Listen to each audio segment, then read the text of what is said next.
In this video, I'm going to be showing you how to uninstall and reinstall your extractor on the bolt of your Tippmann Arms M422.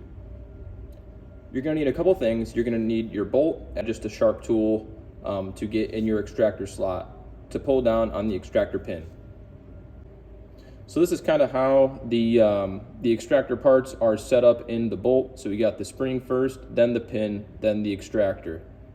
So you can see this little square notch cut out of the top of this extractor pin. That's where we're going to be pulling down on with our pick right here to compress the spring.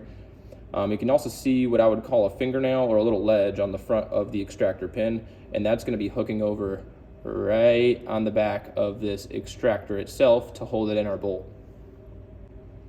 So we're going to go ahead and grab our bolt so we can look at the extractor slot. Notice how there's a cross pin hole right here. If your extractor has been pinned in, there's going to be a little roll pin that's super small in this hole that you'll need to pop out before proceeding. Be careful not to lose this. It is really, really tiny, so just be aware of that. First step here on uninstalling your extractor, so long as you don't have this cross pin, you're going to want to get your pick and put it on the extractor pin right in that little square slot and pull down on it to alleviate the spring tension. Then all you got to do is tip over your bolt and your extractor should just fall right out. If it doesn't just fall right out, I will show you what you can do.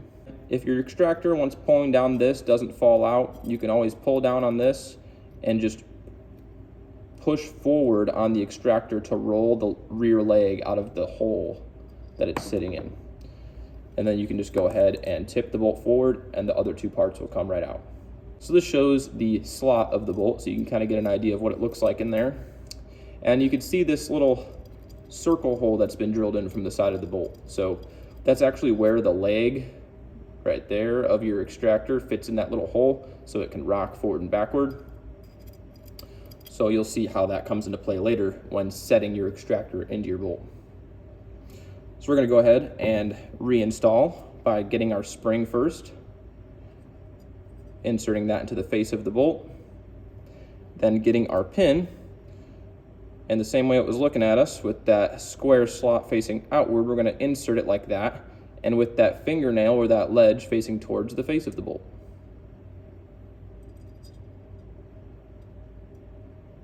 We're going to slide that in. Then we're going to get our extractor, the actual hook itself, and we're going to insert it leg first. And this little leg is going to fit down in that little wide hole right there. And I'll show you what to do next. So we're going to push it down. You're going to feel a little spring tension on that pin. You're going to push it in and push it inwards to the bolt, and it'll fit in this little, the leg will fit in this slot here. Now you may think you got it totally installed, but it's not fully set yet. So next we're going to get our pick or punch and push on the outside of this extractor, which if you heard that click, that noise was actually that little fingernail or that little ledge grabbing on the back of the extractor. Now you can prove that it's fully inserted by pulling on it, and as so long as it doesn't overstroke and come out of the bolt, it's installed. To make sure it is stroking enough, you can pull it like this to make sure it goes past the horseshoe. The horseshoe is the cut where the rim of the cartridge sits. So long as this strokes past, which it does, and it doesn't go too far where it'll come out of the bolt, you're okay. You can also at this point do any cleaning to your bolt if you so choose. In here gets pretty dirty as well as in the horseshoe, so you can go ahead and clean that out. But other than that, that is how you uninstall and reinstall the extractor on the bolt of your Tippmann Arms M422.